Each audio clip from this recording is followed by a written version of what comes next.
This is a video in clinical medicine from the New England Journal of Medicine.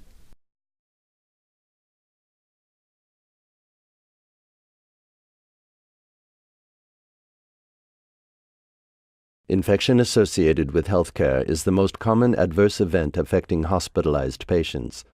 Hand hygiene is the most important preventive measure against these infections, but compliance with this simple procedure among healthcare providers is often below 40%. Hand hygiene is an essential procedure for all healthcare providers. It serves 4 different purposes in the healthcare setting. Hand hygiene prevents nosocomial infection in patients and the cross-transmission of microorganisms between patients. Hand hygiene prevents contamination of the hospital environment with potential pathogens. Finally, it helps protect healthcare workers from occupational infectious diseases such as infection with the human immunodeficiency virus and hepatitis C virus. This video will demonstrate the various indications to perform hand hygiene as well as 2 different hand hygiene techniques: hand rubbing with an alcohol-based hand rub formulation and hand washing with soap and water. This video will also review hand hygiene equipment, the appropriate use of gloves, and policies on jewelry and fingernail hygiene. We will also review selected complications associated with hand hygiene and make suggestions about how to avoid them. Finally, we will comment on religious and cultural issues concerning hand hygiene. Hand hygiene to prepare for surgical procedures will not be addressed in this video. To perform adequate hand hygiene, you will need an alcohol-based hand rub formulation or soap, water, and drying agents such as disposable paper or cloth towels. Use alcohol-based hand rubs with proven antimicrobial efficacy. These usually contain 60 to 80% ethanol, isopropanol, or N-propanol, or a combination of these products. These hand rubs are supplemented with emollients to protect the skin. They are available as liquid solutions or gels, sprays, or foams. Containers with these products should be easily available, within arm's reach, either at the point of care, that is, within 3 feet of the most likely use, or should be carried in small bottles by healthcare providers for their own personal use. Soaps are detergents that can remove lipids and dirt. The antibacterial effect of soaps results from their capacity to dislodge bacteria from the skin when combined with the rinsing effect of running water. The indications for the use of hand hygiene by healthcare workers have been clearly defined by numerous organizations, including the Centers for Disease Control and Prevention and the World Health Organization. We will now review these indications. We will first review some of the basic principles of cross-transmission of microbial pathogens. The skin and mucous membranes of every human being are colonized by various microbial species. When hospitalized, patients gradually shed these microorganisms onto inanimate objects in their immediate surroundings, for example, onto bed linens, gowns, and bedside furniture. Hospitals contain a multitude of environments. Some of these, dubbed patient zones, consist of a patient and his or her immediate surroundings. As a result of contamination by both healthcare workers and patients, other areas of the healthcare setting, such as corridors and public areas, are also colonized with microorganisms, though to a lesser extent than patient rooms. Cross-transmission of potential pathogens from one environment to another occurs through healthcare workers' hands. Hand hygiene greatly reduces the risk of cross-transmission by this route. Healthcare workers must perform hand hygiene immediately before touching a patient or when entering a patient zone. This will prevent cross-transmission of microbes from one patient to another. The correct moment to perform hand hygiene before touching a patient is critical. Hand hygiene should be performed close to the site of care in order to avoid recontamination should your hands inadvertently come into contact with an object distant from the patient, the doorknob, for example. Perform hand hygiene between the last hand to surface contact with an object located outside the patient zone and the first within the patient zone. You should also perform hand hygiene just after touching a patient and before touching any object located outside the patient zone. This will limit the risk of germ dissemination to the healthcare environment. Even if you did not touch the patient, perform hand hygiene after touching objects located in the vicinity of the patient. For example, perform hand hygiene after touching a monitor, bedside table, or bed rail, since these may also be contaminated by the patient's microbial flora. There are body regions that must be kept as free of microorganisms as possible. These include zones of impaired host defense, such as breaks in skin and mucous membranes, surgical wounds, for example, or sites of invasive device insertion, such as vascular or urinary catheters and endotracheal tubes. Microorganisms that colonize the healthcare worker's hands, the patient's skin, or immediate surroundings must not be introduced into these zones of lowered immune protection. For these reasons, perform hand hygiene immediately before touching non-intact skin and before manipulating invasive devices. This will prevent colonization, which may subsequently lead to infection. Examples of critical procedures include wound care, tracheal suctioning, removing the dressing of a central venous line, giving an injection, and lumbar puncture. Finally, hand hygiene helps to protect the healthcare worker. Some patient care activities may expose healthcare workers to potentially infectious pathogens.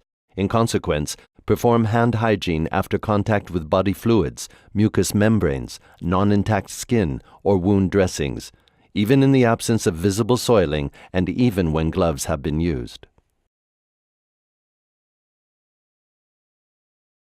There are two recognized techniques for performing hand hygiene: hand rubbing with an alcohol-based formulation and hand washing with soap and water. To perform hand rubbing, apply a palmful of hand rub formulation to a cupped hand and rub your hands together to cover all surfaces. Then rub your hands again, palm to palm. To reach the dorsal interdigital area of your hand, rub the fingers of one hand over the dorsum of the other and interlace your fingers. Repeat the procedure on the palmar side of your hands to reach the palmar interdigital area. To cleanse the dorsal aspect of the distal phalanges, rub the back of your fingers across the palm of the other hand with fingers interlocked. To cleanse the base of the thumb, clasp it in the palm of your other hand and rotate your thumb. Finally, decontaminate the tip of your fingers and the subungual region by rotating them on the palm of the other hand. Once dry, your hands are safe and you are ready to work. The entire procedure should take you 20 to 30 seconds. To perform hand hygiene with soap and water, wet your hands with water and apply the amount of soap necessary to cover all surfaces. Avoid using hot water as it may increase the risk of dermatitis. Rub your hands vigorously to cover all surfaces. Then complete the hand washing procedure by following the steps previously described for the hand rubbing procedure. Once your hands have been thoroughly decontaminated, rinse them with water. Use a disposable paper towel to dry your hands. Gently pat your skin rather than rubbing it. Hands may also be dried using cloth towels or hot air dryers. However, avoid reusable towels. Turn off the faucet using a paper towel to prevent recontamination. Your hands are now safe and you are ready to work. The entire procedure should take 40 to 60 seconds. Hand rubbing with an alcohol-based formulation is the preferred hand cleansing procedure in most clinical situations. The main advantages of alcohol-based hand rubs as opposed to soap and water include availability at the point of care, greater antimicrobial efficacy, faster use, and better tolerability by the skin. There are a few specific indications for which hand washing should be performed instead of hand rubbing. Hand washing must be conducted when the hands are visibly contaminated with blood or body fluids, and when the hands are visibly contaminated with proteinaceous material. Hand washing must also be performed after exposure to spore-forming organisms, for example, after caring for patients with diarrhea associated with Clostridium difficile, or after exposure to Bacillus anthracis. Finally, hand washing should be performed after using the restroom. Gloves serve two different purposes. They prevent transmission of microorganisms from the healthcare worker's hands to the patient, and they reduce the risk of healthcare workers acquiring infections from patients. Sterile gloves are not necessary during routine patient care. Clean, non-sterile examination gloves must be worn during patient care activities that may involve exposure to potentially infectious material. This includes exposure to blood, body fluids, mucous membranes, and non-intact skin, and also manipulation of invasive devices close to their insertion site or when visibly soiled. Gloves must also be worn when caring for patients who are colonized or infected with pathogens transmitted by the contact route. For example, Clostridium difficile, methicillin-resistant Staphylococcus aureus, and vancomycin-resistant Enterococcus. Limit unnecessary use of gloves. For example, gloves are not indicated when taking a patient's temperature, placing oxygen cannula, or manipulating vascular lines in the absence of leakage. You must always perform hand hygiene after removing gloves, as the gloves may have defects and hand contamination may occur during removal. Alcohol may degrade glove material and lead to holes and leakage. For this reason, do not disinfect or reuse gloves. And remember, glove use does not replace the need to perform hand hygiene. When an indication for hand hygiene occurs while you are wearing gloves, you must remove the gloves, perform hand hygiene, and put on another pair if the use of gloves is still indicated. Wearing jewelry such as rings increases the bacterial load of the skin. Do not wear rings and bracelets during patient care. If you have a wedding ring, a simple alternative is to wear it on a chain around your neck. In some settings, wedding rings may be tolerated. Review and comply with the policy in place at your healthcare facility. Long fingernails have been associated with infection outbreaks of resistant pathogens in healthcare settings. As a result, you must keep your fingernails short, less than 0.2 inches or half a centimeter in length, and refrain from wearing artificial nails. Use of these products in healthcare settings has been associated with outbreaks of infection with resistant pathogens. Nail polish is acceptable, providing its integrity is preserved. However, fingernail diseases such as onychomycosis should be promptly treated, as they may reduce the efficacy of hand hygiene. There are some common problems associated with hand hygiene. Irritation dermatitis can occur after repeated use of hand hygiene products. Common symptoms include dryness, itching, and sometimes cracking and bleeding. In rare cases, allergic dermatitis can occur. Damaged skin is more difficult to disinfect and may be more susceptible to skin colonization, leading to transmission. To prevent skin irritation, use skincare products frequently during work shifts. These products should be freely and widely available in your healthcare facility. You should also use alcohol-based hand rubs. Avoid the use of hot water when washing hands. Refrain from using gloves unless specifically needed. And dry your hands completely before donning gloves. Alcohols are flammable. Although exceedingly rare, flash fires involving the hands of healthcare workers can occur if caregivers touch open flames or if a static spark occurs when hands are still coated with alcohol. To prevent such events, it is important to ensure that hands are thoroughly dry before touching objects. Although some religions prohibit the use of alcohol, all accept its use as a medical agent and recognize the value of using alcohol-based hand rubs to perform hand hygiene. For example, the Islamic religion permits the use of alcohol as a medicinal agent. Hand hygiene is a procedure to be mastered by every healthcare worker. Hand hygiene is not optional, it is mandatory. It must be used conscientiously to increase patient safety. Today, patients are very aware of the infection risks associated with healthcare and expect you to cleanse your hands as frequently as necessary. This is a sign of competency, professionalism, and respect.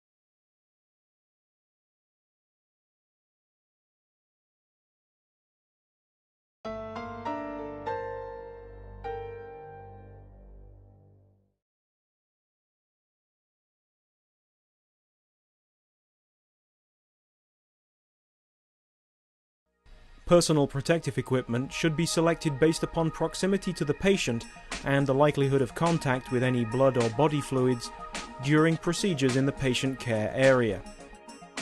This video will demonstrate the proper sequence for doffing personal protective equipment based on guidelines from the Centers for Disease Control. The first step in the procedure to remove personal protective equipment is doffing the gloves. Gloves are removed first because they are likely the dirtiest item and are contaminated on the external surfaces. Grasp the first glove on the external surface at the cuff and gently peel off. Hold the removed glove in the gloved hand. Then slide a finger of the ungloved hand under the remaining glove, touching its clean side only, and gently peel the second glove off over the first glove. Discard the gloves in the trash. All movements in doffing should be slow and intentional to prevent the aerosolizing of any contaminant on the used equipment. The second step in this procedure is to remove your eye protection. The glasses or goggles are contaminated on the outside, so touch only the earpieces or elastic bands while removing them. Eye protection should be placed in the trash or be placed in a designated area for reprocessing. The third item to be removed is the gown. The most contaminated areas of the gown are the front and sleeves.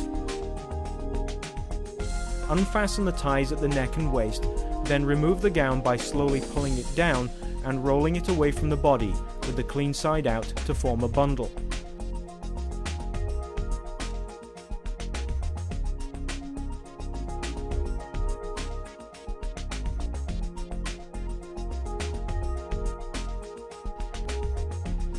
Use the foot pedal to lift the lid on a linen hamper. Then place the entire gown inside the bag. Disposable gowns may be discarded in the trash. Be sure that the entire gown is inside the trash can. Gowns left hanging are a risk for contamination. The fourth step is the removal of respiratory protection. It is removed last to prevent any transmission of contaminated particles to your respiratory tract while removing the other equipment. Touching the front of the mask or respirator should be minimized during removal. When a mask or respirator has two elastic bands, remove the bottom one first.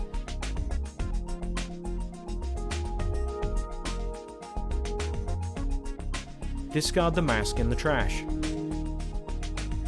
Finally, perform good hand hygiene immediately after removing all of your personal protective equipment.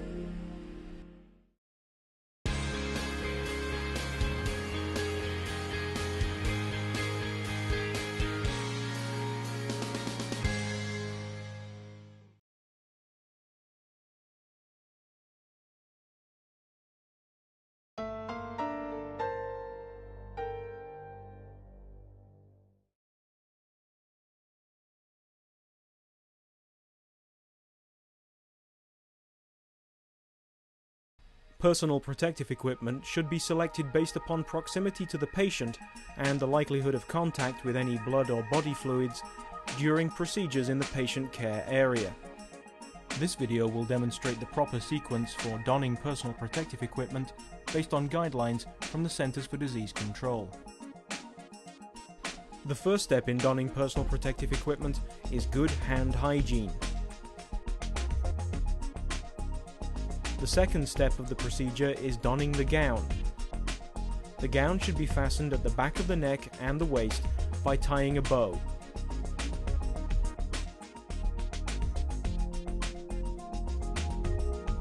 The third step is the selection of respiratory protection. One option might be a procedure mask. Procedure masks are used for droplet precautions. Droplet precautions are used in the care of patients with influenza. To apply this mask, gently crease the metal insert to create an indentation for your nose. Then cuff the elastic bands around your ears and spread the mask to cover your face from the bridge of your nose to below the chin. Finally, ensure the mask is snug and comfortable on your face. Procedure masks also come with attached eye protection. This mask is applied in a similar fashion.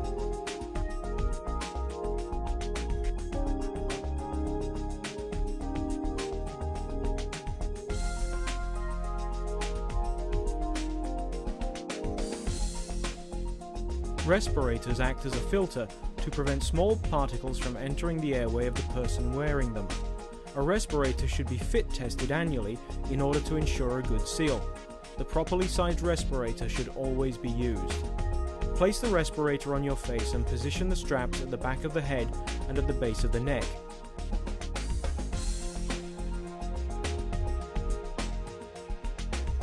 The elastic straps should be in contact with the skin on your neck, so remove any hair that is in the way. Press the mask along the edges to seal it to your skin. Finally, breathe deeply in and out, feeling for any areas where air may be escaping along the edges. Respirators can be shaped to fit the face or be folded.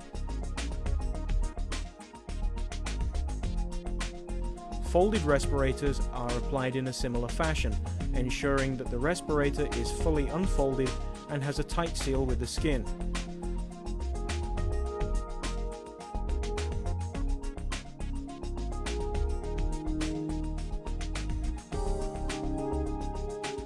Again, breathe deeply in and out, feeling for any areas where air may be escaping along the edges.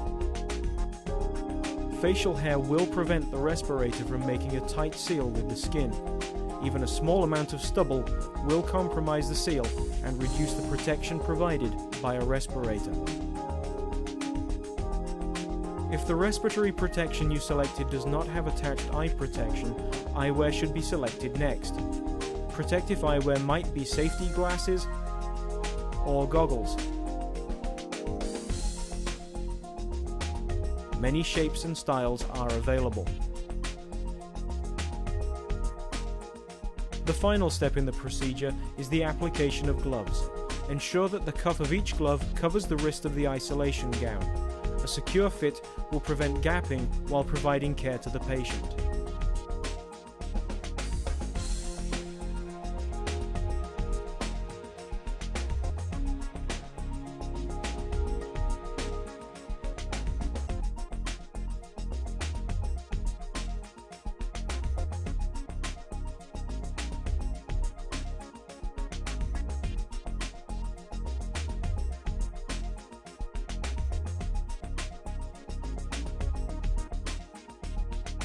Before entering the room, ensure all personal protective equipment is in place and comfortable.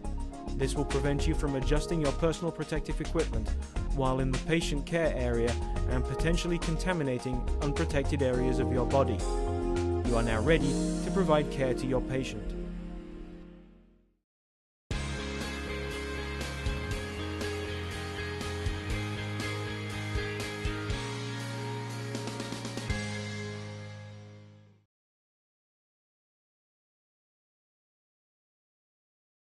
Protect yourself and your loved ones. Here are the 6 steps to wearing the N95 mask. Step 1. Wash your hands before putting on the mask. Step 2. Select an N95 mask that fits you well. It's available in different sizes and models. Step 3. Hold the mask in your hand and place it firmly over your nose, mouth, and chin. Step 4. First, stretch and position bottom band under your ears. Then, stretch and position top band high at the back of your head. Step 5. Press the thin metal wire along the upper edge gently against the bridge of your nose so that the mask fits nicely on your face. Step 6. Perform a fit check by breathing in and out. While breathing out, check for air leakage around your face.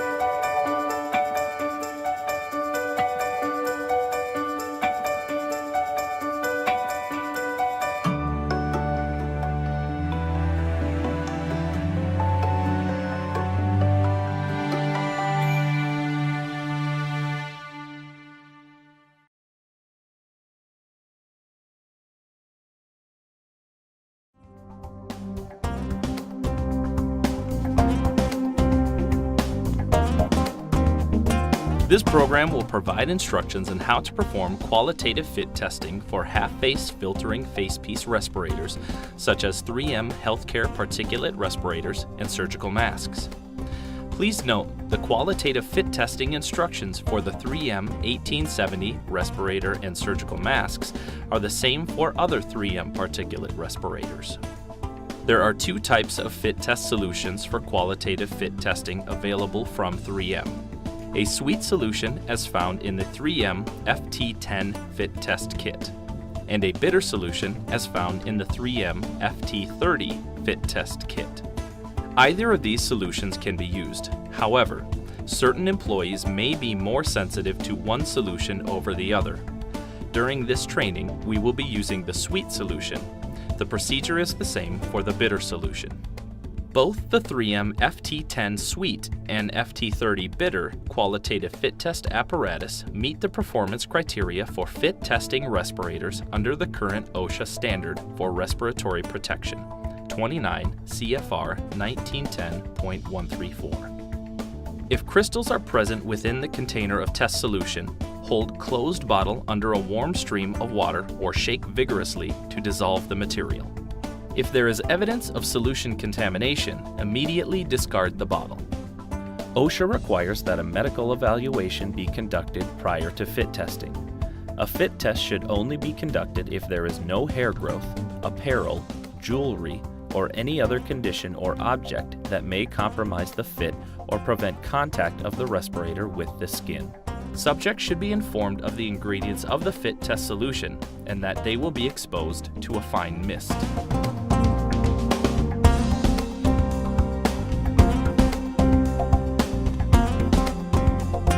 To prepare the qualitative fit test apparatus, attach the hood to the collar by placing the drawstring between the flanges on the collar.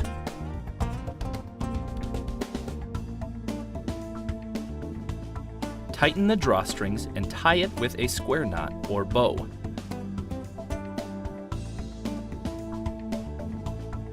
Pour approximately 1 teaspoonful or 5 milliliters of the sensitivity solution into the nebulizer labeled sensitivity test solution.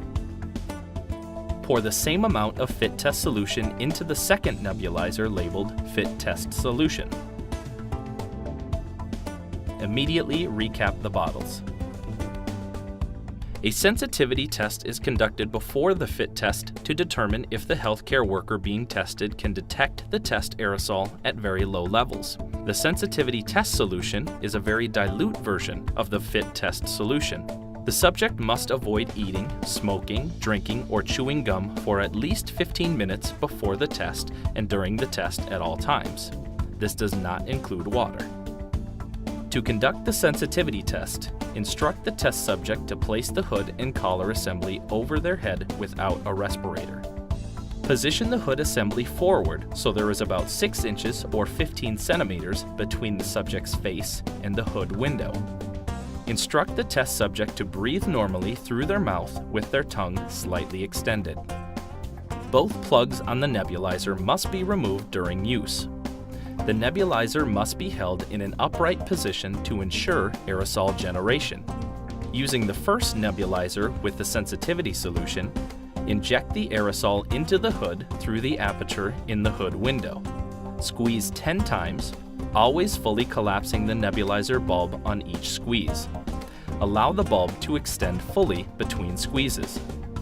Ask the test subject if they can taste the sweet taste of the solution.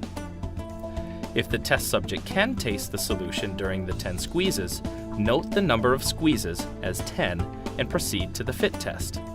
If the test subject cannot taste the solution during the 10 squeezes, inject an additional 10 squeezes of the aerosol into the hood and see if the test subject can taste the solution at this time. Repeat with 10 additional squeezes up to a total of 30 if necessary. Note whether the test subject can taste the solution after 20 or 30 squeezes. If the test subject is unable to taste the solution after 30 squeezes, end the test. Another fit test method must be used for this test subject, such as use of the FT32 bitter solution or a quantitative fit test method. Remove the test hood from the subject. Give the subject a few minutes to clear the taste from their mouth. The test subject may help clear the taste of the test solution by rinsing their mouth with water. You are now ready to conduct the fit test.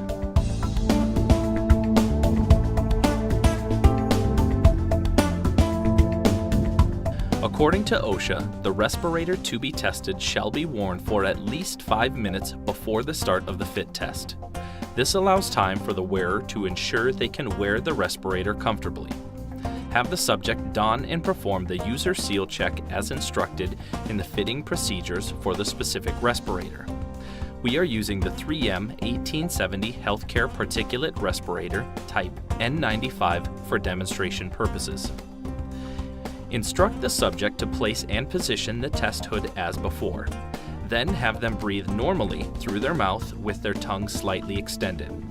Instruct the subject to raise a hand or otherwise notify the instructor if the sweet taste of the test solution is detected at any time. Using the second nebulizer labeled Fit Test Solution, inject the Fit Test aerosol using the same number of squeezes used in the sensitivity test, 10, 20, or 30.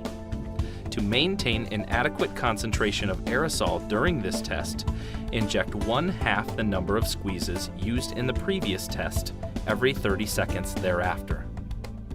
For instance, if the subject could taste the sensitivity solution within 10 squeezes, you would then administer 10 squeezes of the Fit Test solution initially and then follow up with an additional 5 squeezes every 30 seconds for the remainder of the Fit Test. Conversely, if it took 30 squeezes of the nebulizer for the test subject to taste the sweet solution during the sensitivity test, then you would administer 30 squeezes of the Fit Test solution to start the Fit Test and then follow up with an additional 15 squeezes of the nebulizer every 30 seconds for the remainder of the Fit Test. After the initial aerosol is injected, ask the subject to conduct a series of exercises for 60 seconds each. Remember to inject 1/2 the number of original squeezes every 30 seconds through the Fit Test exercises. First, in a normal standing position without talking, the subject shall breathe through their mouth normally for 60 seconds. Second, in a normal standing position, the subject shall breathe slowly and deeply through their mouth, taking caution so as not to hyperventilate. Continue this for 60 seconds. Third, standing in place and breathing through their mouth, the subject shall slowly turn their head from side to side between the extreme positions on each side, pausing momentarily to inhale at each side. Repeat for 60 seconds. Fourth, standing in place and breathing through their mouth, the subject shall slowly nod their head up and down with about 1 nod per second for 60 seconds. Instruct the subject to inhale in the up position when they are looking toward the ceiling. Fifth, the subject shall talk out loud slowly and loud enough so as to be heard clearly by the test conductor for 60 seconds. A reading called the Rainbow Passage is included in the print instructions for the 3M Qualitative Fit Test. Sixth, have the subject bend over at the waist as if he or she were to touch their toes for 60 seconds. Jogging in place may be substituted for this exercise. Conclude by asking the subject to breathe through their mouth normally again for 60 seconds. If the Fit Test is completed without the subject detecting the sweet taste of the test solution, an adequate face seal has been demonstrated with the model of respirator. If the subject detects a sweet taste at any time during the fit test, an inadequate fit is indicated. Terminate the testing when this happens. Wait at least 15 minutes if you plan to retest. Rinsing the mouth with water can help remove any lingering sweet taste. Ask the subject to review the donning instructions. Repeat the fit test after redonning and readjusting the respirator. A second failure may indicate that a different size or model respirator is needed for that employee, such as another model of a 3M healthcare particulate respirator and surgical mask. The fit test must be completed successfully before a healthcare worker can be allowed to wear a specific model respirator. One commonly used strategy is to fit test all employees on a single respirator model. Those who cannot achieve an adequate fit are then provided another model. For example, you may choose to fit test all employees on a 3M 1870 respirator. Those who cannot achieve an adequate fit after several tries are then provided a 3M 1860 respirator or a 3M 1860S respirator for employees with smaller faces. The fit test procedure is then repeated. Although not illustrated during this training, according to the U.S. OSHA Respiratory Protection Standard, fit testing must be performed while the test subject is wearing any applicable safety equipment that may be worn during actual respirator use which could interfere with respirator fit, such as hair bonnets and eyewear. After completing the qualitative fit test, the unused solutions in the nebulizers should be discarded. Immediately rinse the nebulizers with warm water to prevent clogging. After allowing the nebulizers to dry, store them in a clean and dry place. There are many other types of respirators available on the market, including powered air purifying respirators or PAPRs.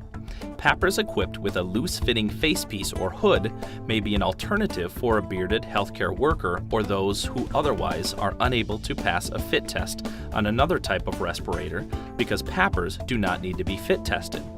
PAPRs use a motor and a blower to force air through air-purifying elements into a loose-fitting facepiece or hood that generally covers the entire face and head. A battery and cartridge are often housed in a separate unit which is mounted at the waist of the user. PAPRs must be used in connection with the same OSHA respiratory protection standard that covers use of all respiratory protection equipment in the workplace, OSHA 29 CFR 1910.134. As required by OSHA, respiratory protection programs must include procedures for cleaning, disinfecting, inspecting, storing, and maintaining equipment. However, as noted previously, PAPRs with loose-fitting facepieces, hoods, or helmets do not need to be fit tested. Refer to the OSHA website at www.osha.gov for the most current information about use of respirators.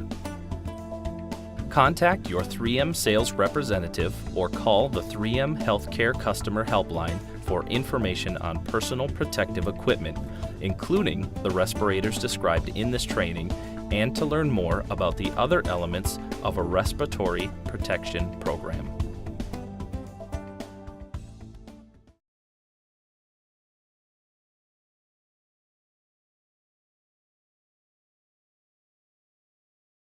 Nasopharyngeal swab procedure. Specimen collection should be performed by healthcare personnel who have completed training and demonstrated competency. Always read the manufacturer's package insert for specific instructions regarding specimen collection and transport for the type of test kit being used. Personal protective equipment, PPE, including a lab coat, mask, surgical, dental, medical procedure isolation or laser mask, eye protection, and gloves should be worn at all times when collecting a respiratory specimen. Check for nasal obstructions. Open swab package. Gently insert the swab into the nostril. Keep the swab near the septum floor of the nose while gently pushing the swab into the post-nasopharynx. As a visual reference, the swab should be inserted about half the distance from the opening of the patient's nostril and the ear. Rotate the swab several times. Gently remove the swab and perform the test according to the manufacturer's instructions. If the specimen testing is not performed at the point of care, refer to the manufacturer's instructions for transport and storage recommendations. Follow the standard operating procedures of transport and testing for your facility.